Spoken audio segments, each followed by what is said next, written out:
Hello, future bestsellers. Good morning or afternoon or evening, depending on where you are in the world today.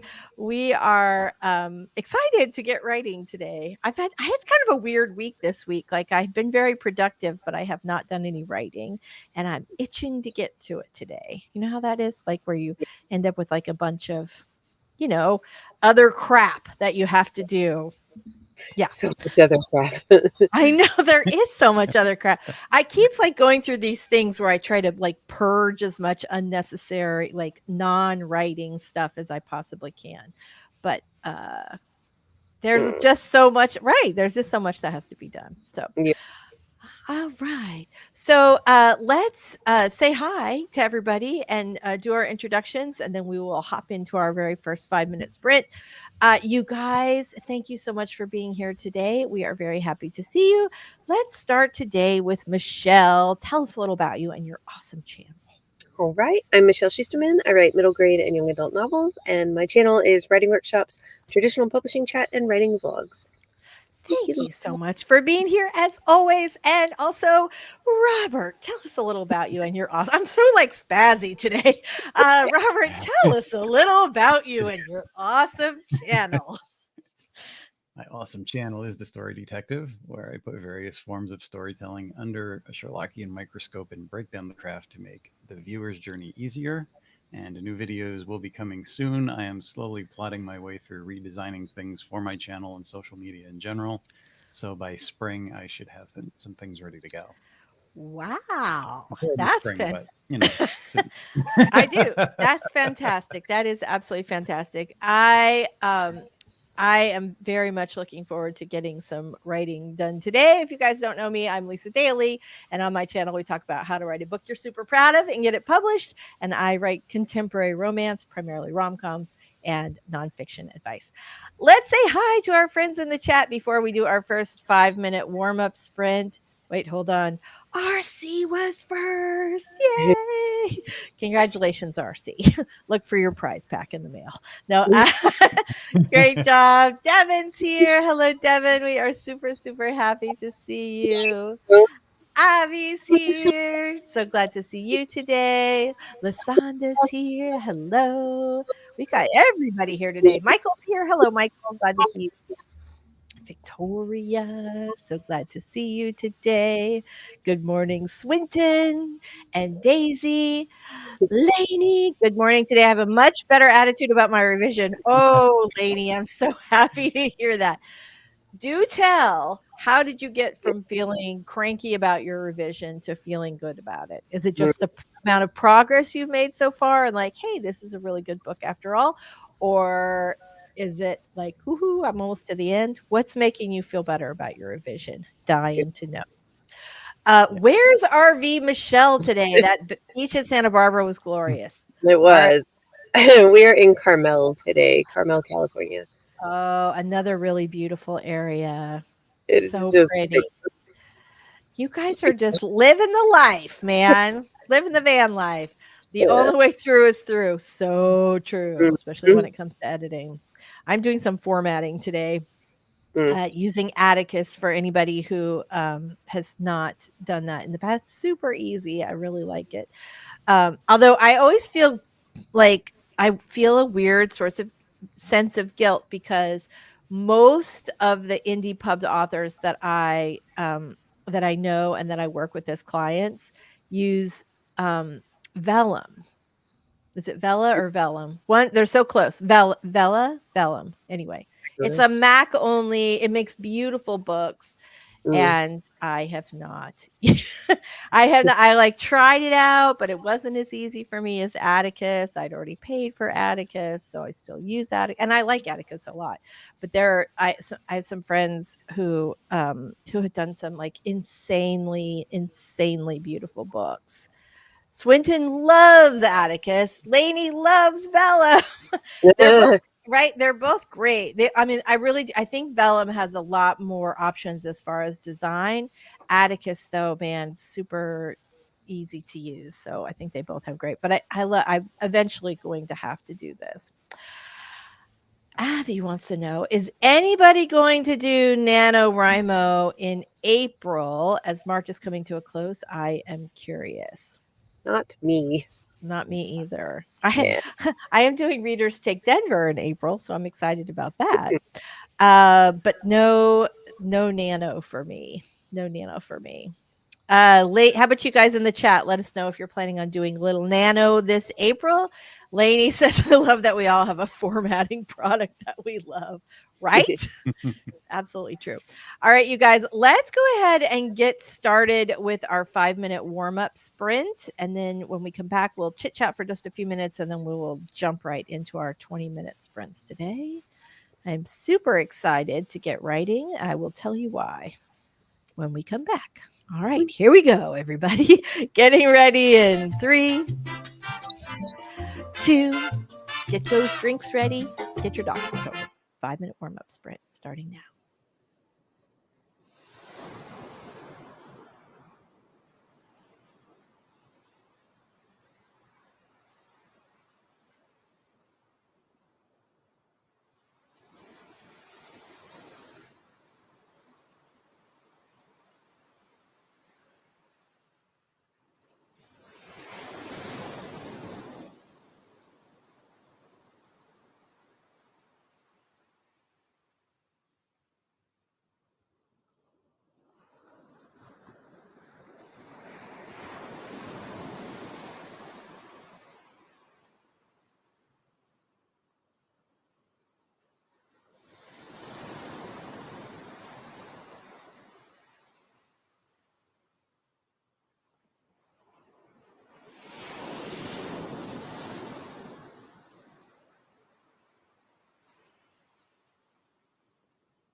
All right. Very nice. Thanks so much. So how did everybody do on that first little warm-up sprint? And what are you planning on working on today? Oops, I got something going on back here. Hold on. There we go. So what are you guys working on today for our writing sprints? I'm spazzed today. I'm really like being a dork. I apologize. I'm not sure. I don't know. I have no reason for why this is happening to me today. Let's start with Robert. Robert, what are you going to be working on today? I am editing my novel. There's a couple of things I thought I had pretty much writing done yesterday that I'm revising and adding from a previous chapter, and then moving forward from there. Excellent. Awesome. How about you, Michelle? What are you going to be working on today? I've got 2 ghostwriting clients. I'm going back and forth between them today. I feel that. I have one that I'm working on finishing. I thought I was going to get finished by this past week, but it's been a little bit slower, so it's going to take me an extra couple of weeks to get it done. But I'm very excited about it. Today, I'm going to be working on formatting. So, which is why we talked earlier about Atticus versus Vellum versus. So, anyway, that'll be my big thing. But what we were saying earlier about like I have felt like itchy to write all week because I have had just a pile up of all these other things that I had to take care of. And so I would love to talk to you guys about everybody in the chat and here about what kind of strategies you use to get your non-writing author stuff done. Like, how do you organize that? You're trying to do a little bit every day? Do you batch it all and do it once a week or once a month or whatever? Like, if anybody has a strategy for how they handle this, I would love to hear about this today. So let's go through the chat a little bit, and then you guys can tell me what your thoughts are on the matter. Swinton says, April Nano is always a revision month for me. Cool. Very nice. Miss Texas, you didn't miss much, just the warm up. We're very glad you're here, though. Avi's not going to do Nano either, but fun fact, I have a Nano nephew going to be 5 in April and soon to be Nano niece 2 in July. That's adorable. I write throughout the year instead of only during Nano months anyway. Yeah. All right. Various and Sundry is going to be outlining an adult dark fantasy novel. Ooh, very nice. Eddie's here. Hello, Eddie. Very glad to see you today. Welcome, welcome, welcome. So Michelle, you're working on a ghostwriting project.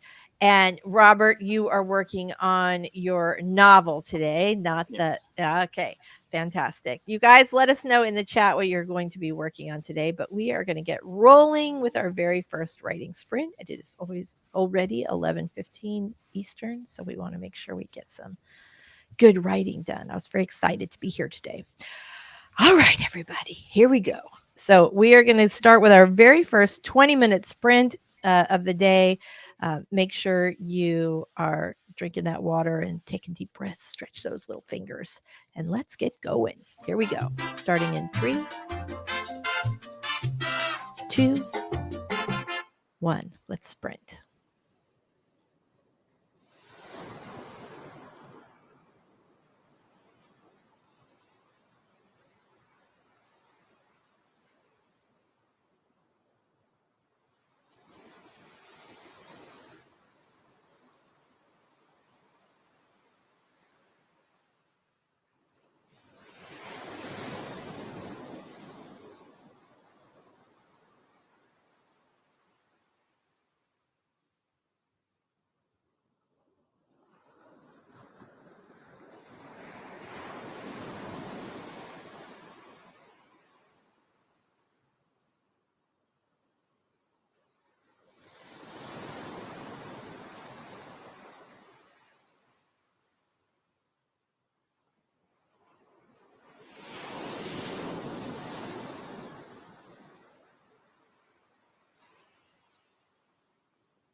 All right. Welcome back, everybody.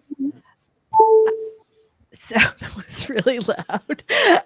So how did everybody do on our first sprint?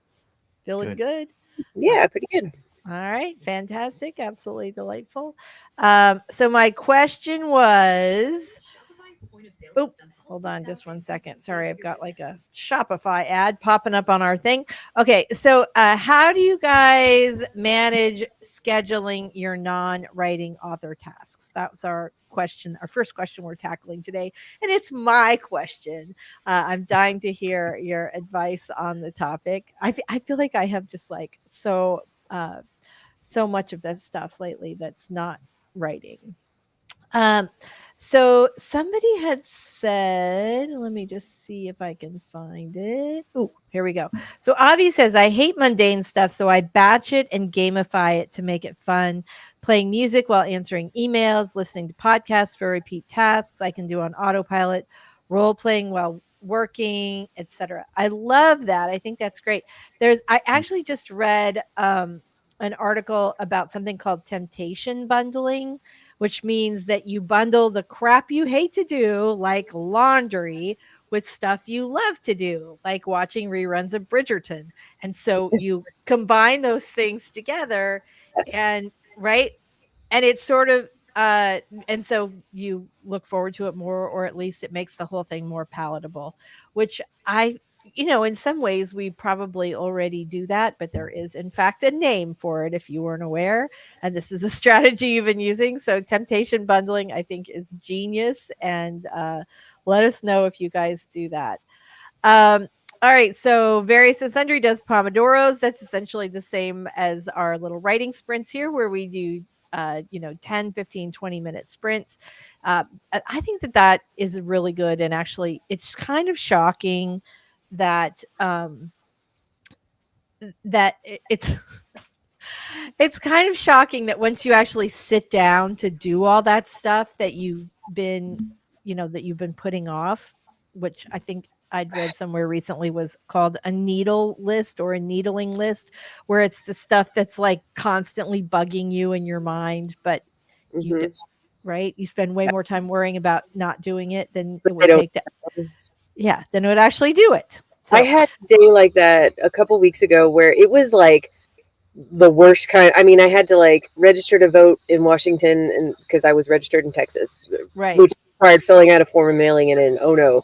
And like some stuff with like my health insurance and some bills I had to pay and things that were on my to-do list every day, and I never did them because I was dreading them. And then one afternoon I was like, screw this, I'm going to do them all. And it took like 30 minutes. I was like, why have I been letting this take up so much space in my head? It was actually so easy. That's the thing. It takes up so much space in your head when you have things like that where you're constantly ruminating. This is what, like, whenever I go on a trip, I always write down every single thing I'm going to need to pack. And I start doing this like a couple days out before I actually start packing, because otherwise I would just constantly ruminate about all the stuff I needed to take. Did I remember to put this in? Da, da, da. And I found that if I just wrote it down, I was like, oh, it's on the list, or I'll write that on the list, and that way I won't forget.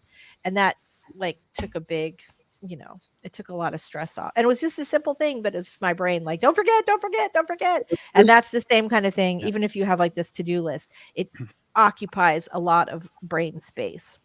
I have two different thoughts. Yes. One is the things that's beyond control, and sometimes life just pulls you in a direction for days that you just have no control or decision over. In which case, I try to write things down, and I always remind myself that a delay can be beneficial because your mind is still churning subconsciously and working on stuff. As long True. as the delay doesn't go for more than 3 days. If I delay more than 3 days, then I have to kickstart myself, and then it's a pain in the butt, and I'm not very happy about it. That makes so.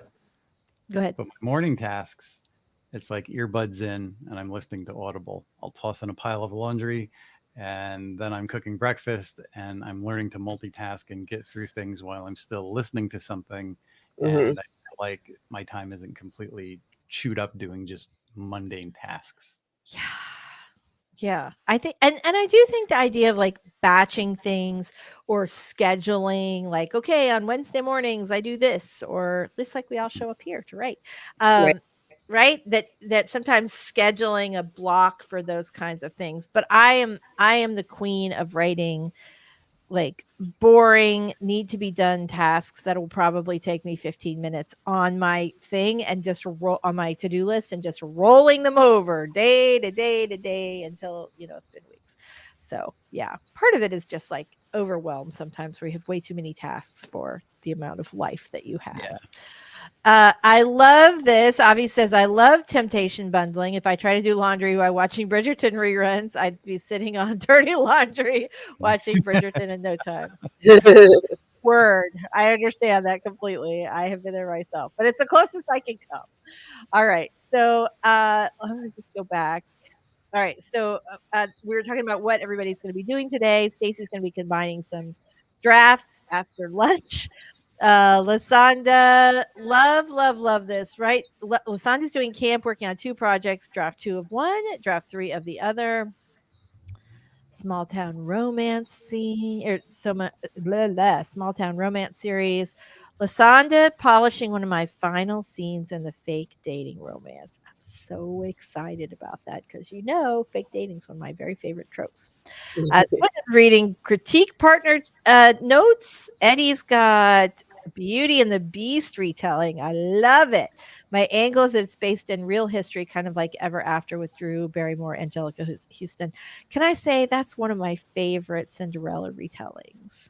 I love, so, and she probably still has this, although she seems like she's more talk show and less acting these days. But Drew Barrymore has this like thing that she does in movies, this sort of ethereal look that she gets. And I thought it was such a good, she was just so lovely in that. If you enjoy a good Cinderella retelling and you have not seen Ever After, you will very much enjoy that one. Ray is here. Hello. We are super, super glad to see you. Hello, Heather. We're very glad to see you. Ooh, Various had a nice aha moment that's making my outline going well. Ooh, I love it when that happens. Also, what are some kinds of non-writing author tasks? So when I'm talking about non-writing author tasks, I'm talking about like making your reservations for conferences and things like promotion stuff, like setting up, sale prices and promotions, or which is stuff that's like labor intensive and kind of boring. Things like social media, things like, just all that kind of stuff. Anybody else want to name some non-writing author tasks? Book design, like managing cover artists and editors and things like that. Anybody else? That kind of stuff. Those are the things. Like, Yeah. oh, did I make my hotel reservation for that conference? Oh, did I do this? Oh, did I do that? And just like looking at, posting social media and doing things like that. Branding. Yes. Yes, absolutely. Bookkeeping. Right. I use FreshBooks for my bookkeeping, and mostly it's pretty smooth, but yes, absolutely. Rolling over tasks day after day. Heather does not do that. No, Heather does do that. I see the little winky face. I know. Media, that's another one. And that's one that I'm pondering now and trying to figure out a schedule as well as what I'm going to actually do this time around. That's different than what I've been doing. Exactly. And that's the thing, is like there are some things. So a couple of years ago, during the last RAM conference, one of the sort of themes that we heard over and over again was RAM is romance author mastermind. This is Sky Warren's conference. It's phenomenal if you ever have the opportunity to go. But one of the things that we heard over and over again from the speakers was this idea of only do what only you can do. That basically you should farm out any of the work that you do not need to be doing, aka non-writing stuff should go to an assistant or a small child you can borrow, beg, borrow, or steal, etc. And I came home from that like, okay, I'm going to do this. And so I offloaded a bunch of stuff. But what I found was that I felt very disconnected and I spent a lot more time managing other people than I like to do. And so I'm at this thing like, oh, I don't want to do all this work, but also I don't want to manage all these people.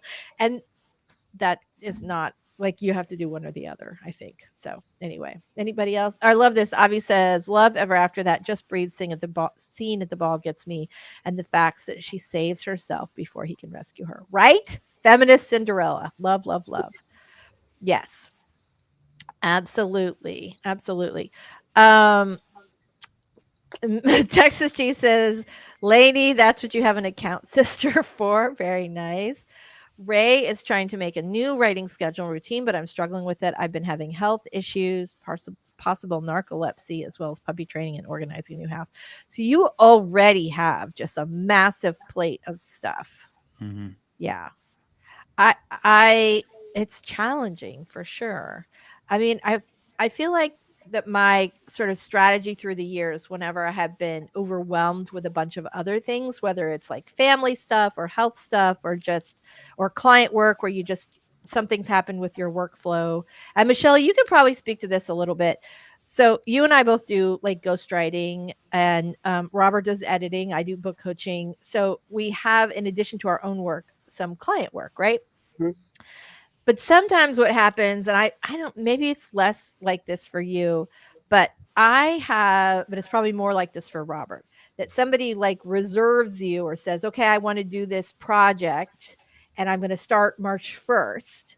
And you go, okay, and you schedule stuff around that. Oh, like, okay, I'm not going to take my next project till April 1st. But then what happens is your March 1st person is delayed for some reason or there's some problem, and then all of a sudden you have 2 books that you have to get done, or 3 books or 17 books that you have to get done. No. But you know what I mean? Like, it's, even if you are really trying to be organized and not overschedule your stuff, sometimes things just, and it's not just with clients, sometimes, right? There's some stuff with us where you're constantly like juggling, time and Yeah, it's also trying to keep a schedule to work on my own stuff at this point. And it can be strange when you're thinking of booking for the coming year, because I have a book like next November that's slated for, and should be okay because she's usually like clockwork, but you just never know.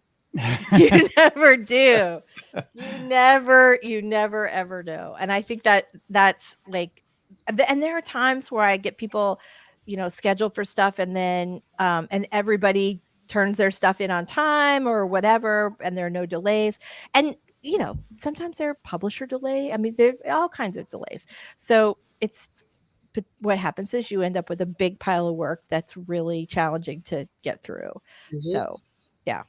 And hard to plan for. So that's a challenge.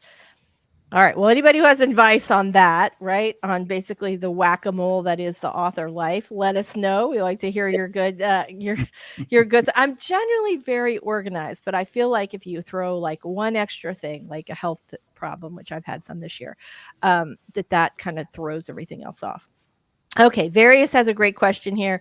I'm looking to attend writing, reading, lit conventions this summer, ideally in June, July, anywhere in the US. It seems like not a lot of them have confirmed dates yet. What genre of conference? Because if they're summer conferences, you're going to start seeing some dates pretty quickly.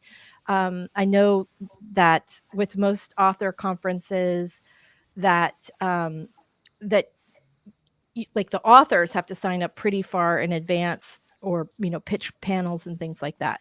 So any genre. Okay. So there are lots in this. I could just give you a whole list. Actually, I'll do that. I'll give you a list when we come back from our next sprint.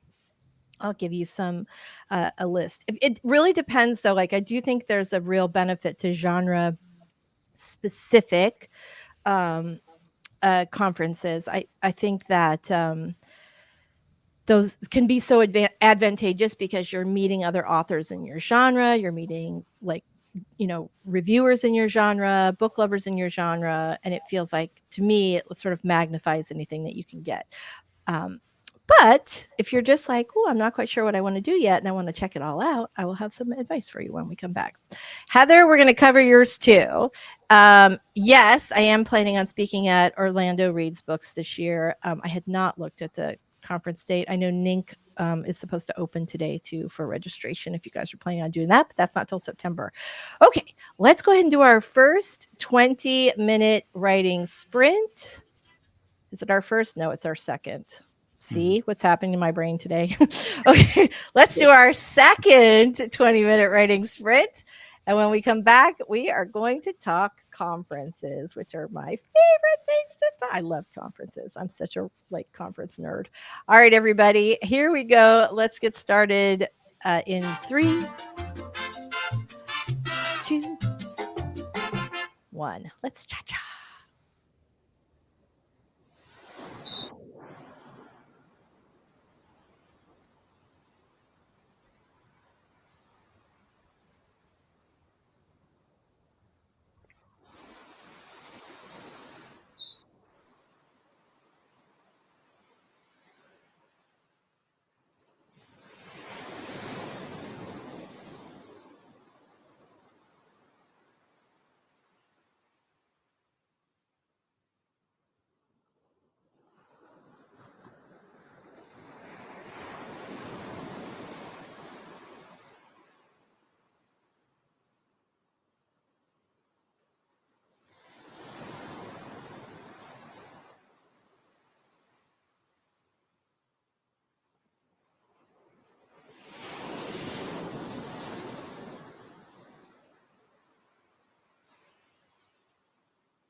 So I totally lost my screen. I could not find the StreamYard screen back, which is sort of funny. I got very into my last sprint on that one. How did you guys do on the last sprint? It's good. Very good. Excellent. Comet's here. Hello. We are very, very happy to see you. Maz is here. Very nice. Very hard to organize when you're ill. Sympathies. Oh, thank you so much. I also like scary books. Okay. Good to know. All right. Various rights, fantasy and LGBT fiction, but I like literary fiction and mystery. I did not put a fantasy conference in there, but I will. I'll see if I can find a good one. But I did drop a number of other ones. Thriller Fest is a great one for mystery and thriller. West Coast Crime is great, but that happens in April. And I just put a bunch. I put like several. So there are a gazillion though. You can just search for like fantasy writing conference July or something like that, or fantasy. And I'm sure there must be LGBT both conferences and reader events, and that would be a really, really great place to meet some readers. Vixen and sort of establish yourself in that genre. Vixen, finish my morning work, about start editing on my next draft. Yay! Fantastic. Ray, blah blah blah blah blah. So Ray got to. I'm sorry, I lost my train of thought. I apologize. It wasn't the blah blah. Wasn't you? It was what was going on in my brain. 222 words. Yay! That's awesome. Various. I put it in the chat. I guess it'd be in Facebook or over on my channel, which is Bestselling Author Writing Coach. If you are watching this on either Robert or Michelle's channel, but I will drop the list into the description by the end of the. By the end of the stream. Good Lord, I'm having problems with words today. Maybe it's good I haven't had time to write all week. My goodness. All right. Or maybe this is what happens to me if I don't write. Or you know what it is? It's because I ran out of my little Nariva vitamins today, which are for your brain. Clearly, I need them. Okay. Miss Texas G writes, rom-coms that my characters are over 40. You know who else? I love that. You know who else writes? Well, her characters are younger, but she writes her rom-coms are set in the 90s. Karen Gray. She's got really fun. But I love that your characters are over 40, right? Because we need a little romance and laughs for, right? Yeah, absolutely. Avi says Lisa's been hitting the bottle pretty hard. True. It's sweet tea today, but yes, absolutely. Okay, so yeah, there we go. Let's go back and look at. We had a good question I was going to go back to, and of course, I cannot remember what it was from 5 minutes ago, but I'm going to go pop back up to that. Dun, dun, dun. Okay, Heather had asked if I'm still planning to go speak at Orlando Reads Books this year. The answer is yes. And unless there's some conflict, but I think I'm okay because the other conference that I go to around that time of year is at the end of September. So I should be okay. And I really like to. I was supposed to go last year and I got COVID. So I'm very happy to go back again. What about you guys? Are you planning on doing, Michelle, I know you do a lot of like school events. Mm-hmm. Do you do conferences too? I mean, I've done a lot of conferences. It has been a while. Actually, the last conference, I moderated a middle grade mystery panel at the North Texas Teen Author Fest, which is huge. That's Literally, amazing. like, I mean, the week before quarantine, it was like the thing where that period of time where it was in the news and we all kind of felt it coming, but it hadn't happened. And I remember masks and hand sanitizer being put out, and people, I remember going into the bathroom and girls were like washing their hands and singing happy birthday. Like, you know what I mean? Like, that was like all in our minds. So that was the last one I did.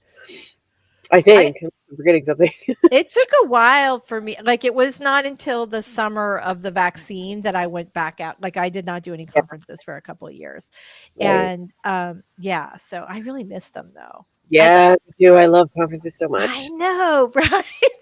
I love them. Robert, I know you're that you live in New York State, and there. I know you're also a fan of Writers Digest, and they are having their conference this summer. I think it's in August. I just popped it up actually. Where was it? Writers Digest. Oh, it is August. August 17th through the 20th. That could be a good one for you. Maybe we'll meet there. All right. Anyway, let's go back to our other comments. Let me see what we've already got. Oh, thank you so much. Yes, the conference that I popped up in London is yearly. There are a number of really good writing conferences in the UK. Mm. Very nice. Thank you very much. Sweet tea is the official drink below the Mason-Dixon line. True. Very true. It's funny too because like anytime I have lived or visited in places, that are more northerly, you ask for sweet tea and they just like hand you regular tea and go like, "Well, here you go, put some sugar in it." And it's such a culture shock because in the South, everywhere has sweet tea. Like you have tea and sweet tea. So anyway, kind of a fun thing. Maz is finally home. Oh, public transport, 25 minutes late. I write fantasy, supernatural, whatever my dreams and nightmares send me. I feel that. Definitely feel that. All right. I am super, super excited about this. Let's go ahead and, before we do that, before we do our next sprint, what's your favorite thing about writers' conferences, Michelle? My favorite thing, it's Drinking at the bar with authors. no, no. Actually, my favorite thing is actually the panels and like the interaction and the energy that comes with it. Like it makes me feel inspired, and hopefully, it makes people who are like aspiring authors also feel inspired. Like there's nothing like a really good panel, but especially when it includes a Q&A, so the audience is involved. Yeah. When I think about my favorite moments at conferences I've done in the past, like that was it. I remember the biggest surprise I ever had was I did I don't know, I can't even remember which conference it was, but I was on several different panels, and the one that I thought no one would come to was because one, it was like literally at 8 a.m. It was first thing, and two, it was about middle grade and like in the classroom, and this was like a not Comic-Con but like a fandom kind of convention. I was like, come to this is gonna be lame. Well, it turns out someone put the word out with the local teachers, and all of these teachers and librarians came, and it was like the best panel I did of the whole. Wow. So good. So yeah. That is awesome. I love that. I love the opportunity to like hang out with my favorite authors and all my author friends for sure. But I totally agree with you. Like there is some sort of like hopeful, empowered, inspirational vibe that just permeates most conferences. And that is what I go for. Like that kind of juice can like really inspire you for a while to come. So, Robert, I know you have lots of experiences with conferences. Have you done a lot of like conferences in general, just from your days of at Marvel? It's been a minute since I've actually done the public thing, but the same thing applied for me. When you go out in public and people come there, you kind of know that they're looking for advice in those Q&As. So it's different than doing it online. So there is a different energy. And yes, that was a big thing for me, just helping people and pointing them in the right direction. Yeah, absolutely. All right. So Maz, I just dropped it in the chat over on my channel. So if you're on Michelle or Robert's channel, you'll have to pop over to mine. But after this, I will go ahead and add it to the video description in like before the end of the thing. I'll do it actually on this next deal. It's not a comprehensive list. It was just I was sort of kind of trying to hit a little of everything for conferences that happened over the summer because that's what we were looking for. Eddie, Dr. Pepper, yeah, right. That very much is a thing. Okay. Avi's got a question. Who inspired you to become an author? For me, it was Enid Blyton, Agatha Christie, and Jane Austen. I love this question. Robert, I'm going to start with you. Initially, it was Stephen King because I wanted to write horror quite early on. I mean, I was writing, my own comic books and stories. So a lot of comic book writers and artists who are too numerous to mention But then when I discovered Conan Doyle's Sherlock Holmes, that inspired me to write my first novel, which was a mystery. Mm. Love that. How about you? Yeah, I'm trying to like really think back because I know this is such a typical answer, but I was writing stories as early as I could remember, like writing Yeah. little by a Mhm. notebook, and it was my book, and I was like writing about Right. usually horses and mysteries. um, Yes. Yeah, Definitely Steve. author author of the Mr. Gemeinhart Chronicles here. Go ahead. But my grandfather was like an like old fashioned.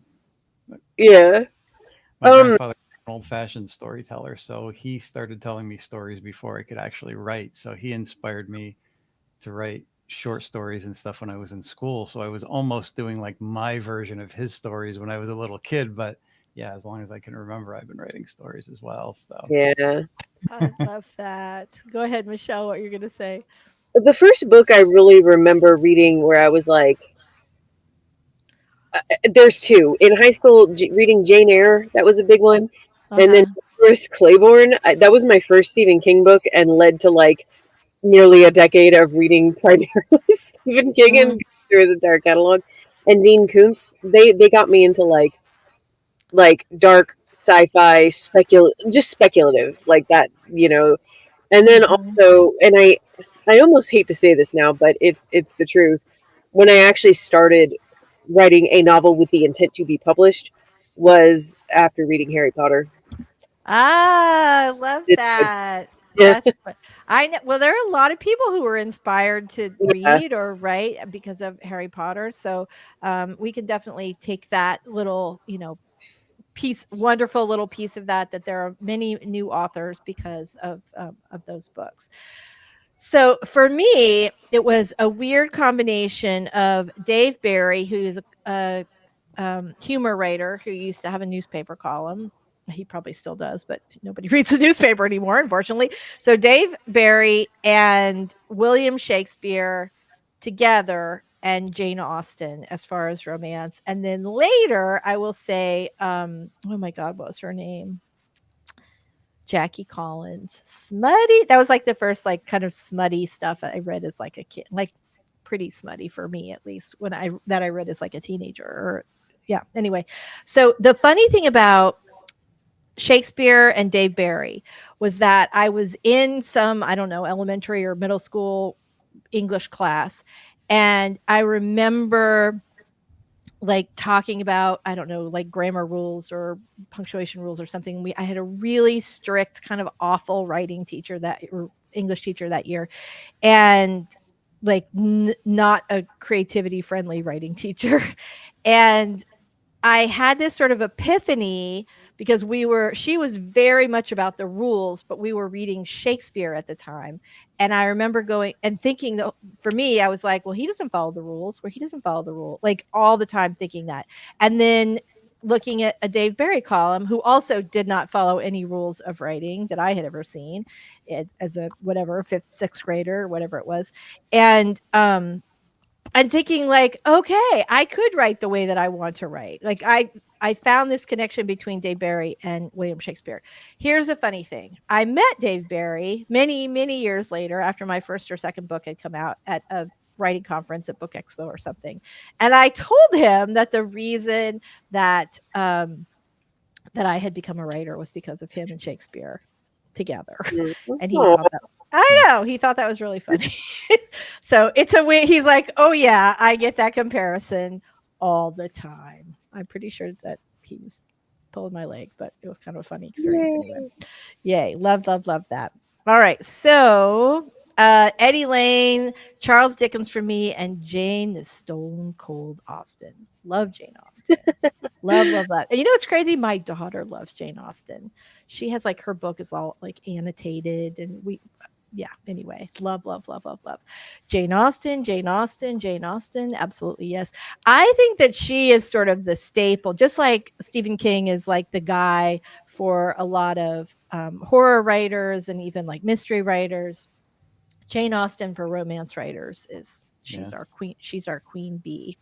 Jane Ooh, Austen Michael's. period language too, because when I started watching period pieces and researching like first Victorian England and then going back to the Jane Austen stuff. When I first started reading that, I'm like, wow, this is really interesting language and the way the story flows. So, even for a non-romance author, I think Jane Austen is very well worth your time.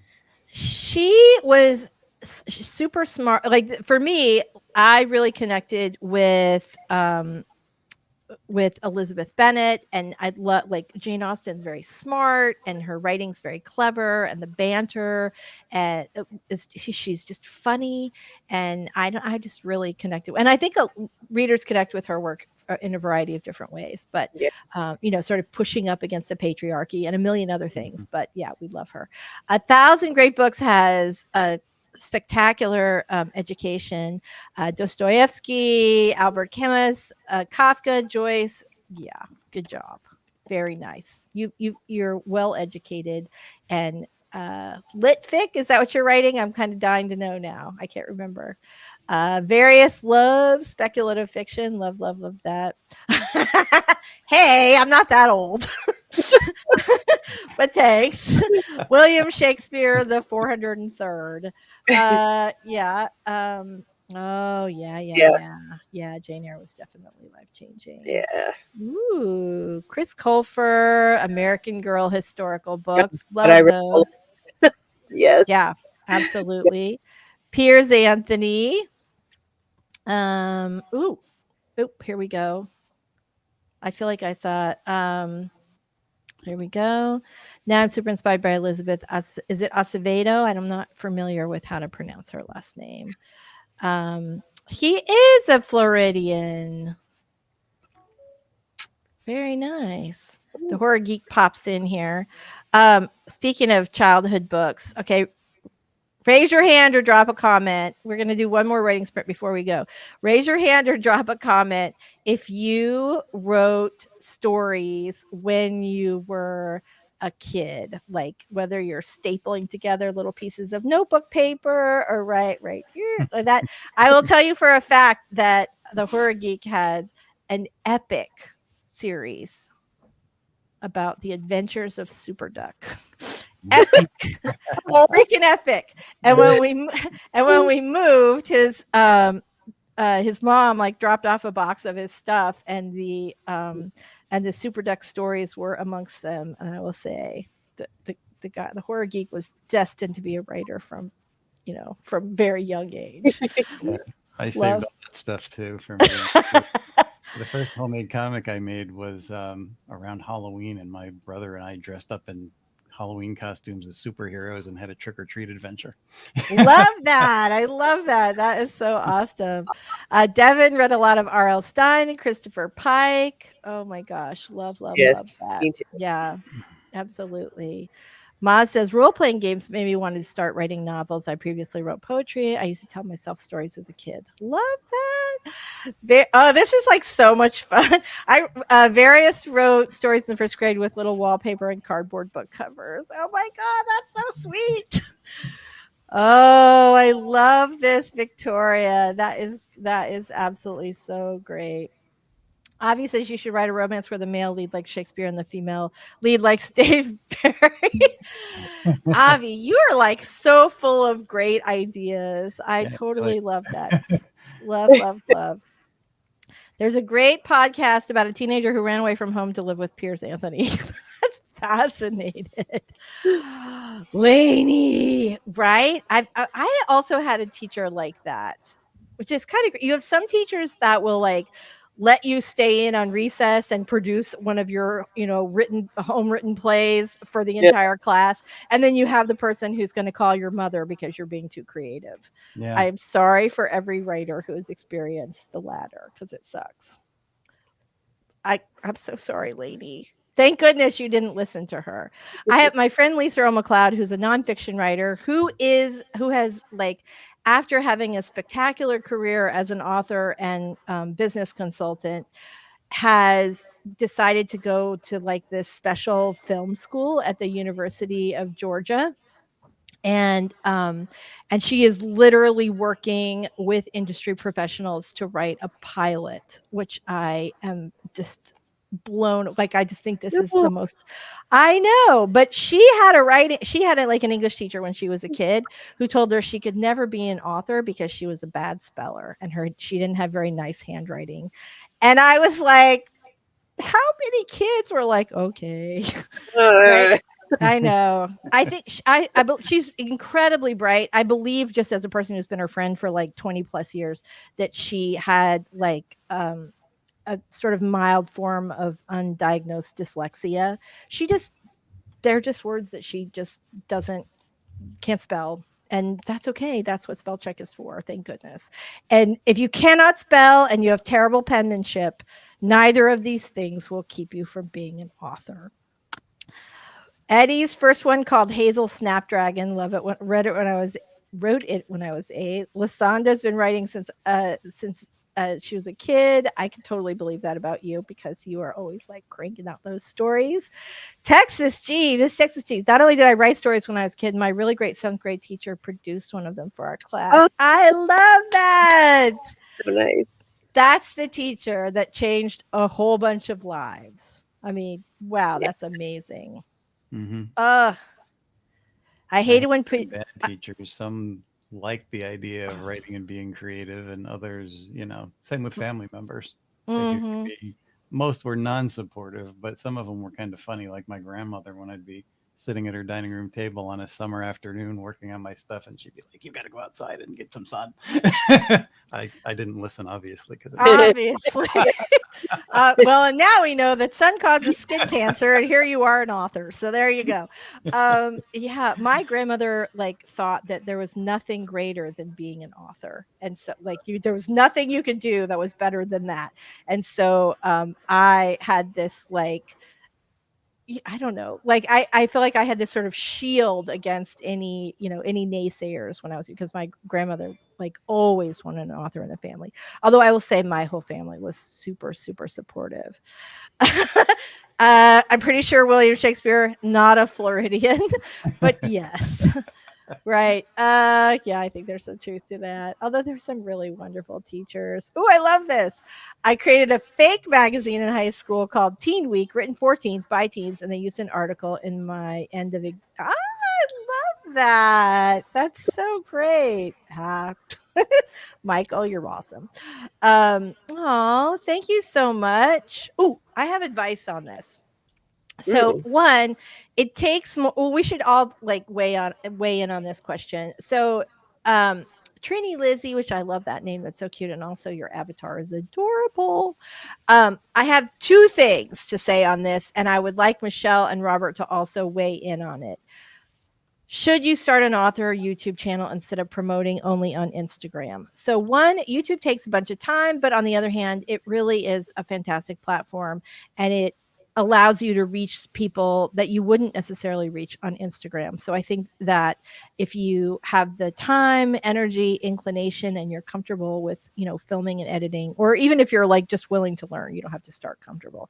I think YouTube can be really fantastic. And second, I love giving writing advice, and going to conferences and speaking at events and things like that was one of the main reasons why I wanted to start a YouTube channel, because I felt like then I could sort of do that for the masses, and it kind of fulfilled this need of mine to give back. However, if you want to promote your books, I don't think an AuthorTube channel is a great way to do it. I think you should review books in your genre, because then you're creating an audience of readers versus an audience of writers. And so, and you can see even just in our chat here today, we have the 3 of us all write different things. Robert's writing historical and nonfiction. Michelle is writing a lot of middle grade and now some adult mystery, and and here I'm over romance and nonfiction. So even just in that group, and with all of you today, we have so many different genres and subgenres that people write in. So that would be my advice. Start a channel for readers of your particular genre or subgenre, and do that to build your audience. What say you, Michelle and Robert? And I think that's really good advice, because the thing is, YouTube just takes more work than any of the other outlets, and it's great, but you have to really want to do it. It's not just a thing you you'll create an account and throw a post up every once in a while. Like a video takes work, a lot more work. And I think, Lisa, like you said, if you get on there to talk about writing, you're going to attract an audience of writers, which isn't going to translate to a lot of actual readers of your book. So I think that's great advice to create your channel around, if you want to do it, your genre, or just something more specific to, that's going to attract the people who want to read the kind of book that you write. Yeah. I don't have anything useful to add. I think that was it. I think you added a lot of useful stuff. Robert, what say you? The same. I would also say when you start a YouTube channel, it is the most work, but it's the most rewarding because, doing a video is a different type of storytelling. So you can learn things from it, but don't try to push yourself to YouTube's pace because their algorithm is ever changing and it will suck you in and it'll become your full-time job if you're not careful. So, do like a video a week or a video every couple of weeks, whatever works for you. And come up with stuff that's going to be for readers. Come up with some writing stuff. I'm still revamping my ideas for channel to get back to, but I would say it's the most creative. It's not just sticking something up for a quick little post. You can actually do what you want to do, and that's the key to everything. You're marketing yourself. So yeah, I think there's some real truth to that. Eddie says, I like the idea of reviewing books in your genre on YouTube. Would you then add a plug for your thing at the end, or is that not classy? So, funnily enough, when I worked in advertising at the very beginning of my writing career as a copywriter, one of the sort of maxims that you often heard in any creative area was beware of entertaining rather than selling. And I think you can do both at the same time. But if you are creating a YouTube channel to sell your books, then you want to make sure people actually know about your books. And you don't have to make it gross. Think of it this way. You're not, right? You don't have to make it gross. You're essentially just, your whole purpose for starting your YouTube channel is to help people who read in your genre find new books to love. And your book can be one of those new books to love. So I would definitely, tag the end of your YouTube videos with something like, hey, if you love whatever it happens to be, if you love fantasy with strong female characters, you're definitely going to love my new series, blah, blah, blah. And with, throw it up at the end. It does not have to be like obnoxious. You're just letting it know. But that constant repetition of your, books or your series, or just you as an author, or, a call to join your newsletter, or a million other things that you can do to sort of keep that contact with people. It's not bad or painful, I don't think. I would also say what comes under the umbrella of the subject that you're writing about and the genre you're writing about, and how can you intrigue people in there, and then you can work your story into that and promote without seeming like you're overdoing it. Absolutely. Absolutely. But don't make the mistake of assuming that if you're reviewing books, that people will automatically figure out that you also are writing books. So like connect the dots a little bit for them. You're so welcome. Very nice. Oh, Regina says, hi. Getting a manuscript ready for the formatter today. Very, very nice. Oh, good point. Various says almost every video has an outro with some sort of call to action. Yes. Michael C.B. Chen would like to see William Shakespeare, Florida resident, racing in the Daytona 500. And with that, let's do our very last writing sprint. Here we go, everybody. Oops, hold on. I did all that. And now we are on some weird thing. Hold on. That would have been such a great outro or such a great transition if I had it together, wouldn't it? Okay. Last one, everybody. We're going to make this one count. Get those little fingers ready to roll. Super proud of you today. You guys are doing awesome. All right, here we go, everybody. Last writing sprint, make it count. Starting in 3, 2, 1. Let's cha-cha.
All right, there we go.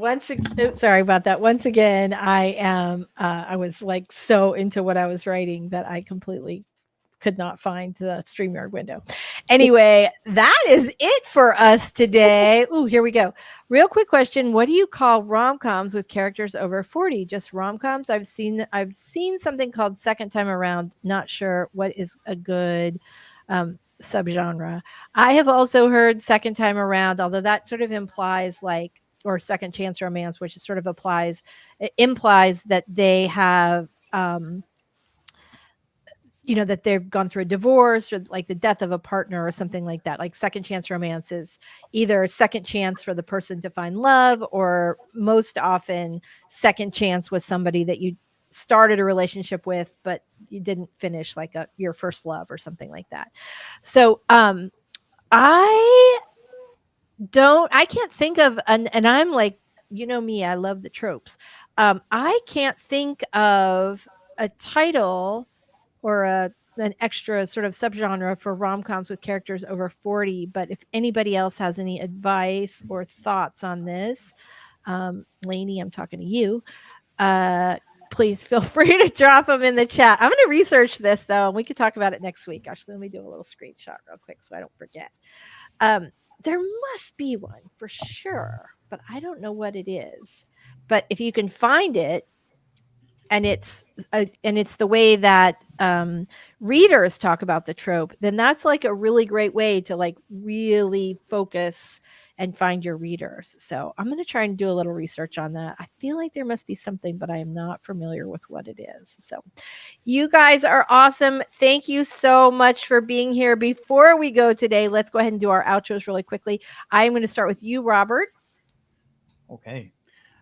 My channel is The Story Detective, where I take various forms of storytelling from my experience in Marvel and my lifetime of writing stories, as we've discussed here today, and put them under a Sherlockian microscope and break down the craft to make the viewer's journey easier. And hopefully new videos will be coming in the not too distant. Yay! Thank you so much for being here. As always, Michelle, tell us a little about you and your awesome channel before we go. All right, I'm Michelle Seisterman. I write middle grade and young adult books. My channel is Writing Workshops, Traditional Publishing, Chat, and Writing Blogs. Thank you so much for being here. Thank you. For all of you, I am Lisa Daly, and on my channel, we talk about how to write a book you're super proud of and get it published. I write contemporary romance and nonfiction writing and dating advice, although I'm not writing dating advice anymore, but some of my old books are dating advice. Anyway, you guys are awesome. I'm so glad we could all hang out here today, and we will see you next Wednesday, same time, same place, 11 a.m. Eastern time. Happy writing, everybody. Take care, everybody, and keep those keyboards clacking.